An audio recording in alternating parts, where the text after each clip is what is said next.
Standing on the edge of the Indian subcontinent, and it really does feel as though I'm being pushed into the sea by 100 million people. But I've come here to see some highly specialised fishing skills and how people survive in the oldest existing civilization on the planet. 250,000 people live here. They're called the Vadabalaja. They live on the Bay of Bengal in Andhra Pradesh on India's Coromandel coast. They are Hindus, a faith that's thousands of years old. I feel surrounded by a multitude of sounds, images and gods.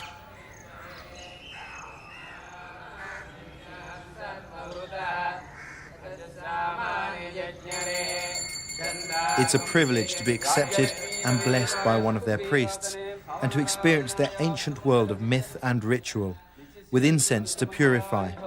I feel welcomed into their culture.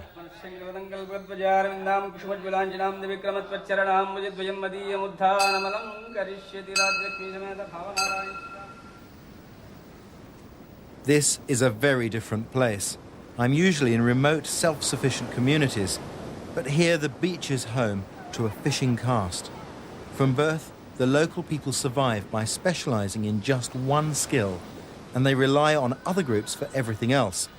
That's how the Indian caste system works. This is the most intimate village I've ever stayed in. The people here live literally cheek by jowl. The strange thing is that the life either focuses here in the village or out at sea.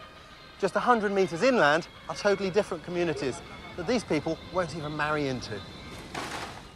One caste only tend palm trees. Another only weave baskets from the leaves. The surf of the Coromandel coast is dangerous. The riptides are lethal. Many people have been swept out to sea. Through their play, the children learn to be expert swimmers. Nowadays, plastic bags make great aids for body surfing, but traditionally, it was always wood that kept them afloat. The fishermen here are still using one of the earliest of all boats. You can see it in its most basic form here on these inland creeks. All it is a raft of logs lashed together. Mind you, they've been shaped at the ends to enable it to cut through the water better. Now with this, the fisherman has a stable platform on which he can float out far from the bank to cast his nets.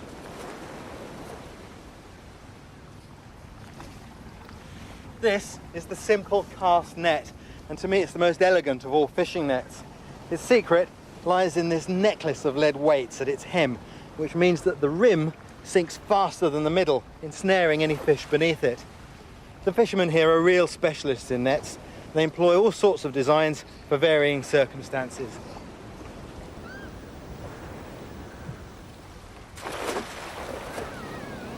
But to reach the rich fishing beyond the surf, they've invented a very special boat. It's not strictly speaking a boat with a watertight hull, more a raft of logs. The key to its success is a high prow, which lifts it over the surf.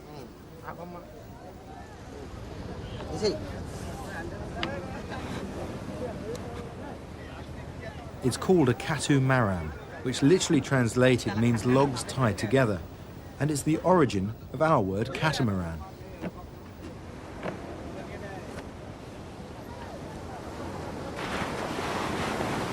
To get off the beach, you've got to get through that surf, and that means picking the right wave. Now, I've been watching these guys for a couple of days. They don't always get it right.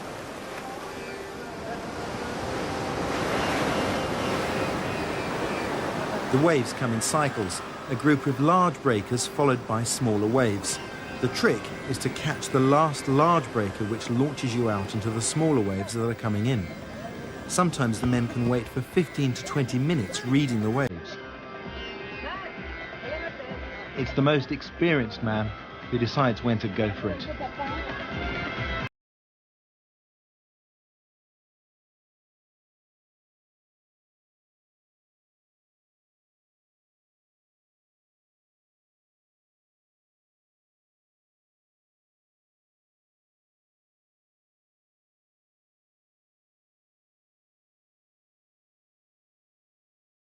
A boat needs propulsion and steerage.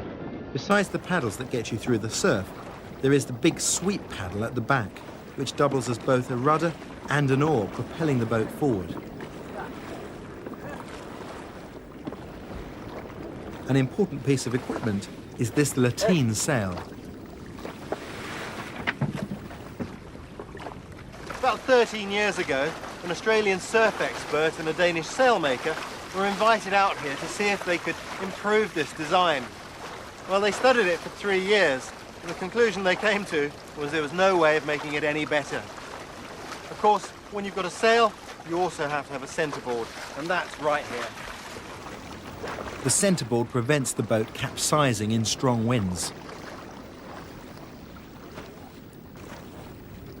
The crews hunt in pairs, trawling their nets between two boats. As they cast their nets out, they sail apart on opposite tacks, pulling the net out between them. They're using a trammel net to catch prawns.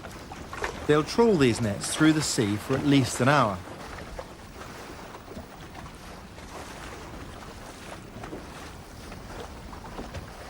Then they'll lower their sail to reduce the tension on the net so that it can be hauled in.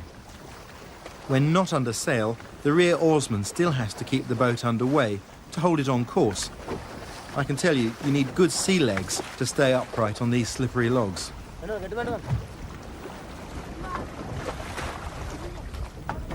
Finally, the two boats come together. This was their third trawl, but still no catch. That's been happening a lot this year.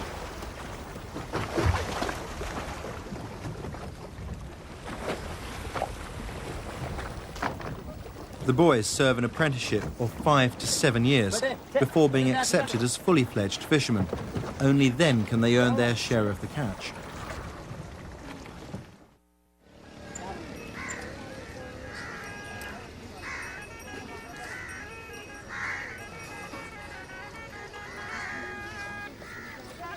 Traders come to the village selling cooking oil to the women. This man is from a special caste that trains cattle. For only a small price, this bullock will tell your fortune. The women maintain the village and raise the children. Washing and cooking are done outside the huts. I notice they're surprisingly forthright and don't put up with any nonsense from the men. In India, cooks take the food to the knife rather than the other way round. Certainly one advantage to that when you live on a sand dune is that you get less sand in your meal. Andhra Pradesh has the hottest and spiciest food in India. They use chilies in almost everything. With a kilo of filleted ribbon fish, Gangayama makes a fish curry. She's using a lot of turmeric and some methi leaves, and 8 super hot chilies.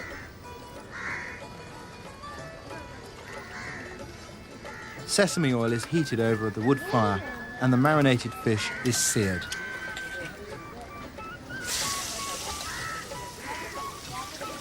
She rinses the marinade off her hands into the pot. Nothing is wasted. It's simmered for 20 minutes. The rice water is poured off and kept for her small children. Clean drinking water is always at a premium. The rice is strained through an old mosquito net. This curry will probably blow your head off.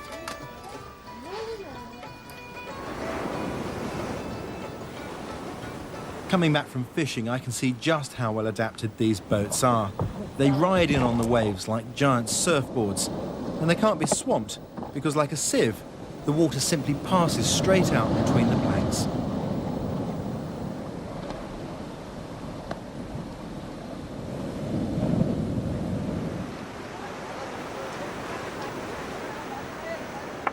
But most important of all, they can be dismantled and carried out of reach of cyclones that wreak havoc on this coast. Such freak storms can happen at any time and are incredibly destructive, flattening entire villages and causing men to be lost at sea.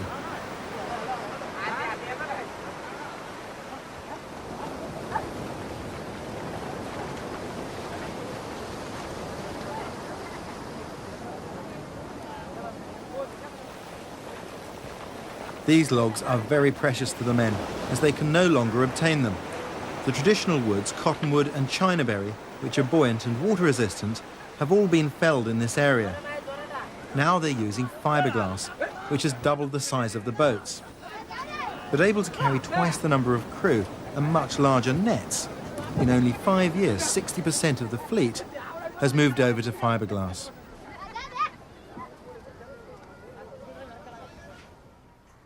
The new boats are modelled on the traditional log raft, preserving the same shape of prow for its ability to break through the waves. These boats have to be powered by engines, but if they break up in high seas, the engine can drag them down, causing men to perish. For me, you can't beat the original design. In my experience, every part of the world has one tree which is particularly useful. Here, there's a tree that literally makes life possible by drawing up moisture from the dry, sandy soil, which people then tap and drink. It's this one, the Palmyra palm. Local tradition says that this tree has 801 uses. This is the first.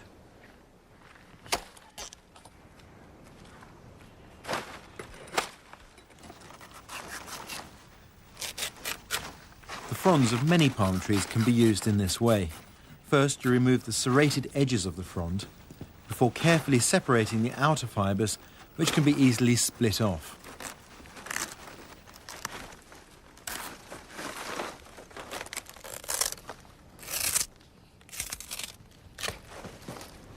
This outer strip of fibre from the frond makes excellent binding ties for tying together boats to thatching.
Harness takes his weight, freeing his hands to prune the tree.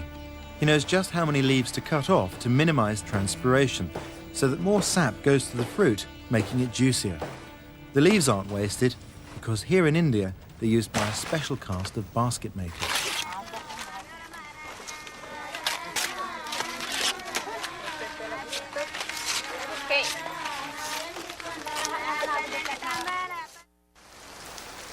During the monsoon season, the palm leaf thatch withstands the downpour. 6 layers of leaves, 30 centimetres thick, completely waterproof the shelter.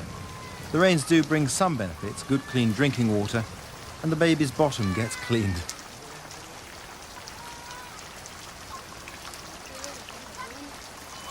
The men sit under their thatch and prepare their nets, ready for the start of the main fishing season, which begins just after the monsoons.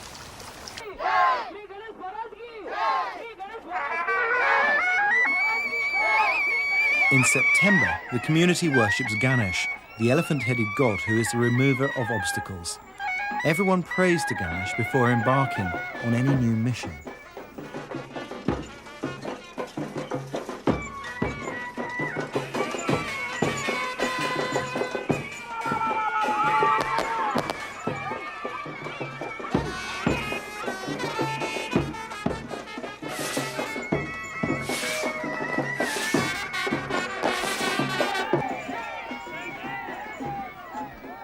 After 9 days of worshipping, Ganesh is cast into the waters.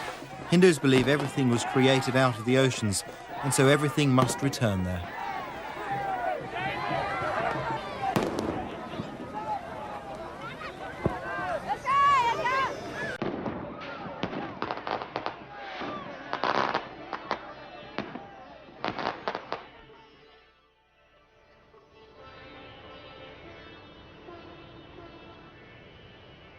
With the onset of good weather, everyone heads for the open seas, with lunch suspended safely in the prow.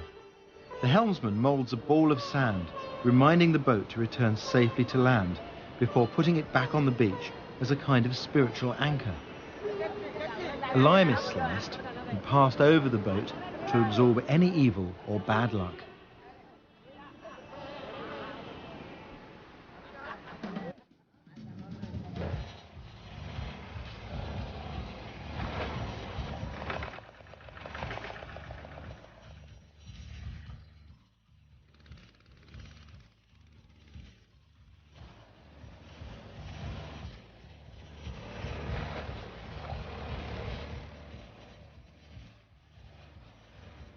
Not all make it first time.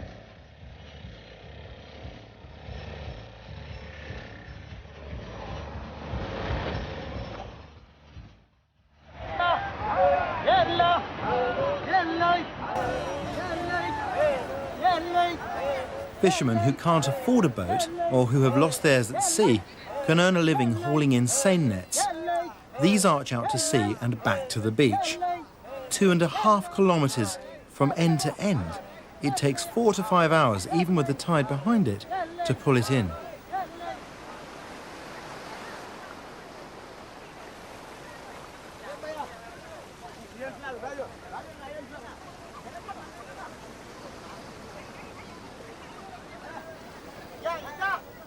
The catch is sold on the beach. The net owner gets half of the proceeds, and the rest is shared between the 40 or more haulers.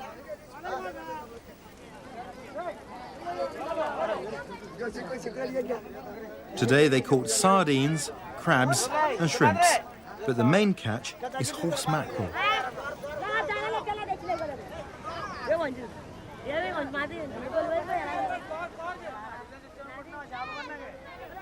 The children of the haulers are allowed to take a small portion home for dinner.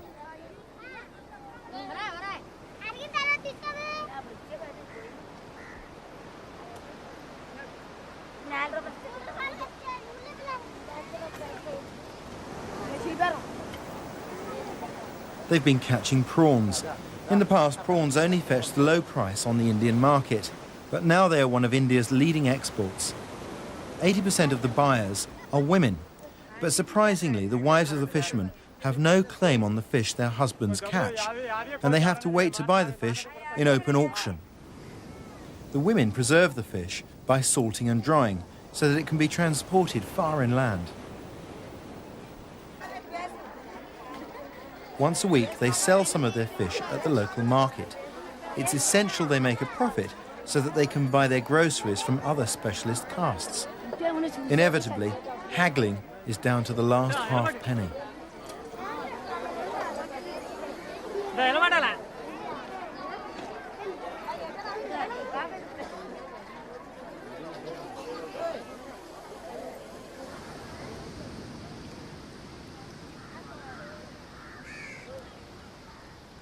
When the fishermen aren't on the sea, they spend most of their time mending their nets. It's the nearest thing they've got to a men's club.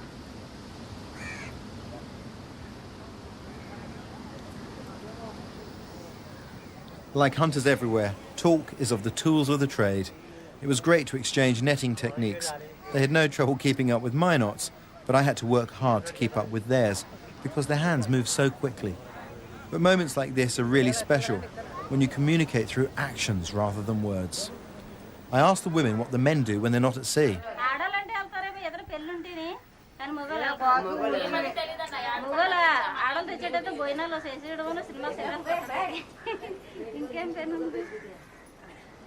Fishermen anywhere in the world would recognise these techniques. They're using the basic sheet bend to lock the mesh, but they reinforce it with a second half hitch, just to make sure it doesn't slip. This is a trammel net. It's designed to entangle prawns, and it does that in a clever way. Firstly, they get entangled in this fine mesh, and then that fine mesh net gets pocketed up in a much larger mesh net on either side of it. That prevents the prawns from moving around and becoming damaged.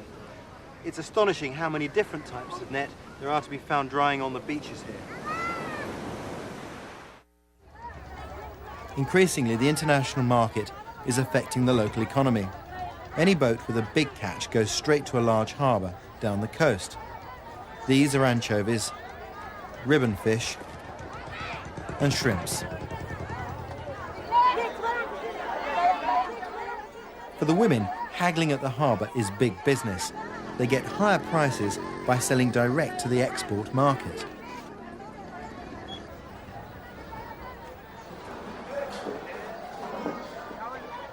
Everybody's after one of these, a female prawn. She's carrying 500,000 eggs and auctions to the local prawn farms at 20,000 rupees. That's about £300. Sell 3 like her, and you can order a brand new fiberglass catamaran. Even prawn larvae, which hatch in the surf zone, bring a high price. These people sieve the surf for them both day and night. If they sell 100 baby prawns into the global market, they can feed their family for one day. To do this, they're using a new type of net that incorporates mosquito netting.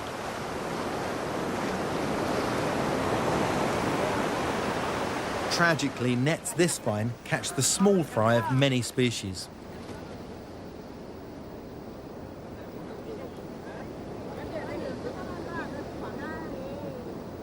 This is what they're after, the larvae, which will be grown on to maturity in the prawn farms.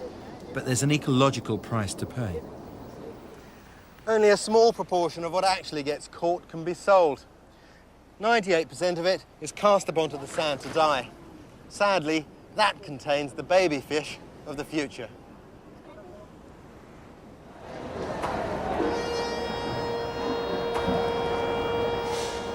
There used to be only one ice factory by this harbour. Now there are 4 to satisfy the worldwide demand for prawns.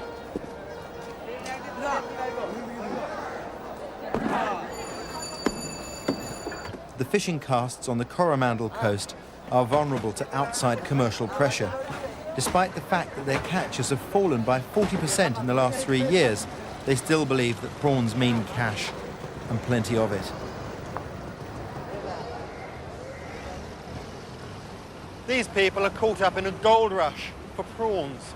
It's amazing, but within 48 hours, their catches can be on dining tables in Tokyo or even London. But what I've really discovered by coming here is that the futures of small communities like this are being swept along by a new sort of tide, the boom and bust of our global market. We really are all part of the same world.